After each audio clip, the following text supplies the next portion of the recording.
what is it that motivates you most? And to answer their question, I reply back with a question. I say, what if I told you that you had 1 week left to live? Would you regret not pursuing your dreams, passions, and desires? Would you regret not living your life to the fullest? Would you regret not spending as much time with your family, friends, or loved ones?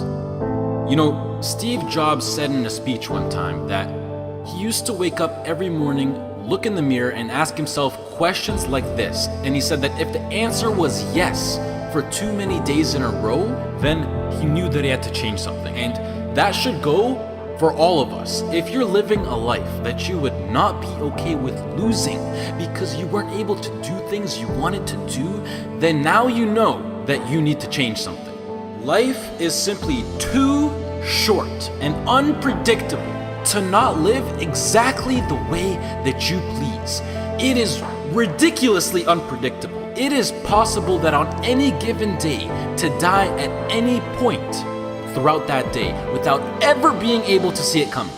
You know, when I was 13, I had this teacher who was an absolutely amazing person. I'd known him for several years then, and he had 2 kids, a loving wife. He was a man of God, contributed to the community. He gave us everything that he had, and he would bike to school every single day. I always remember him coming to school on his bike, and one morning on his way to school, it was early in the morning, he was crossing an intersection. A reckless driver comes out of nowhere, hits him, he dies on the spot, on the moment of impact.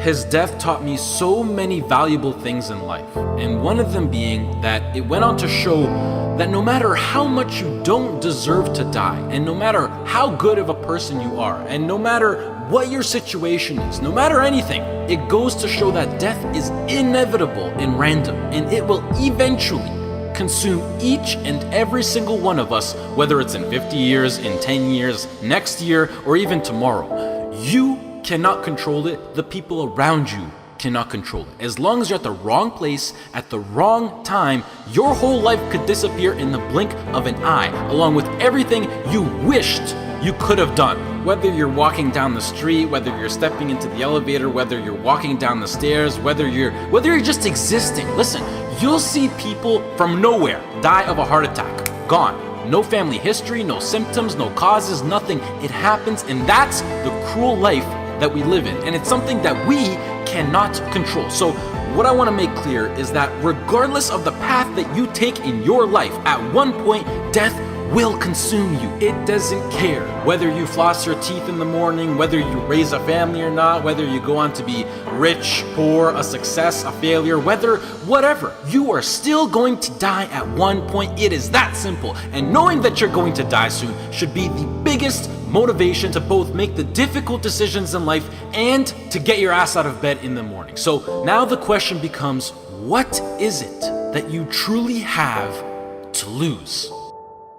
If you pursue your dreams and you fail, sure, you might be a little bit more financially unstable. You might experience stress or other feelings you wish you never had to experience. But either way, even if you fail, you will end up back to where you started, which is where you are now. So what do you literally have to lose? Some of you right now, you're thinking about maybe starting a business. You have a great idea that you want to incorporate into your lifestyle. Maybe you're thinking about pursuing your dreams to the fullest. Maybe you're thinking about putting in the work to become a doctor, an engineer, a firefighter, a professional athlete. But some of you won't follow these ambitions because you're afraid. You're afraid to fail. You let the fear of failure dictate your actions, and you're afraid of what mama or papa thinks. You're afraid of what your sister, your brother thinks, or your grandpa or your grandma, or your cousins, or whoever. But what truly matters is you.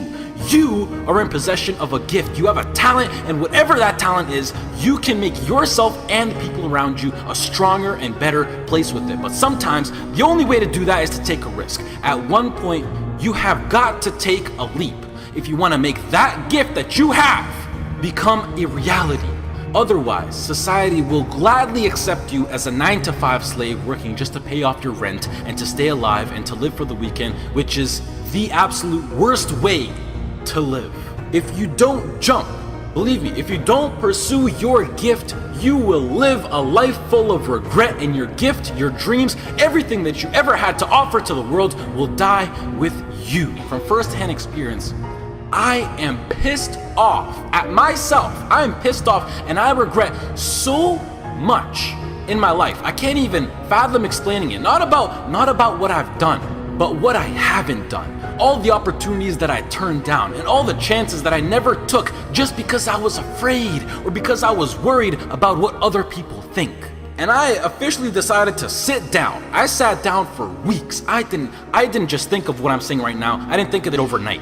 This is months. This is months of thinking, and I just sat down and I just wrote. And after comparing the randomness of death versus the chance of you failing while relentlessly pursuing your dreams versus the chance of you living a terrible life because you failed at pursuing your dreams versus just calling it a day right now and living a traditional Western world lifestyle versus everything you can think of versus absolutely everything. And I can gladly say that right now, as of this moment right here, I would rather live each day as if it were my last and take every risk possible in these sacred moments that I have on earth now to make myself as successful and happy as possible than to be sitting in my deathbed when I'm 90 years old regretting not taking a chance and thinking about what my life could have been if I just jumped when I was 18 or when I was 15 or when I was 22, because tomorrow is not a promise. I would rather die trying to live my dreams than to live a longer life filled with regret. Life is too short and too unpredictable to live it. I've seen it firsthand. It is not worth it to live it safe, basic, and traditional. But do you know why most people choose to live that safe life over taking risks in their life? I mean, there's a pretty good argument not to. Why would you? Why would you take a risk that puts you through stress, puts your family through stress, makes you lose sleep, makes you lose time, makes you put in the extra work, makes you take ridiculous chances that are 1 to 1,000? You know, but before I even continue, the fact that I'm even sitting here and talking is astonishingly ridiculous on its own. The chance of you being born is 1 to 400 trillion. That number is so big you cannot even wrap your head around it. But okay, what I wanted to say was that the reason why people don't want to take these risks is because right now they feel like they got a lot to lose and that their current situation is relatively nice. And most importantly, right now, they are comfortable. They got used to living basic within society standards, being with their friends every now and then, being well rested. They got comfortable. And when you get comfortable, you don't want to move.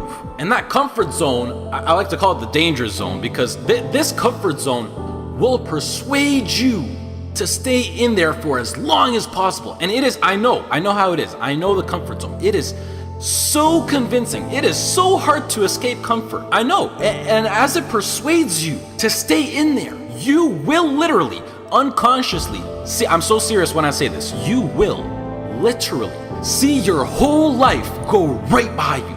And the main reason that I'm serious about this now is because I am pissed off for greatness. I want to move mountains. And like Ray Lewis once said, if you're not pissed off for greatness, then you're okay with being mediocre. And I am definitely not okay with being average. And I don't think anyone should be. But anyways, to address why I'm even talking about any of this at all in the first place is because I recently got an offer to move out to Los Angeles, California to live with 2 other entrepreneurs as a content creator and media influencer. And it makes me sad because it's opened up my eyes to see what I truly have in store for me, what's waiting for me out there in the future. And it's just a tiny glimpse of what I'm capable of achieving within my short life. However, I doubt that I could get the right legal paperwork done in order to move to the US to work for a job such as YouTube, which is really non-control of the government. And the last thing that I want to do is to go to the US to work in a legal job as an illegal immigrant. So as of this moment, I feel like I have to pass up yet another opportunity. And it makes me feel like I just keep letting my dreams slip from my hands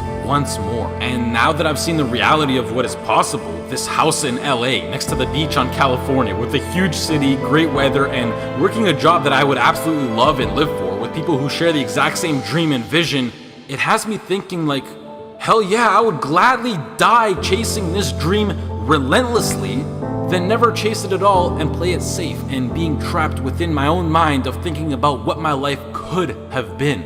I hope to do more videos like this where I speak because they're really like a therapy for me, and it helps me get my mind off things, and hopefully some people can be influenced by what I'm actually saying. I would also like to say that I think education is extremely important and plays a crucial role into bringing success into your life, and that knowledge is power. The best thing in life is to always have a backup plan and take into consideration what if something goes wrong. And it's something that every role model that I look up to tries to enforce, but I feel like education will always be here for me to come back to, whether I'm 20, 25, 40, or whatever. And I think that I have an amazing idea, vision, passion, and drive now in my peak, and that I'm able to capitalize on, which makes me feel like I'm throwing it away if I don't pursue it. And the biggest response that I've been getting recently is, Marko, what if it fails? Which, I mean, yeah, like, what if it fails? But that's the whole point of taking a chance with things like startup companies or entrepreneurship. It's ridiculously high risk. Like, what if I get hit by a car? What if I lose my wallet? Or better yet,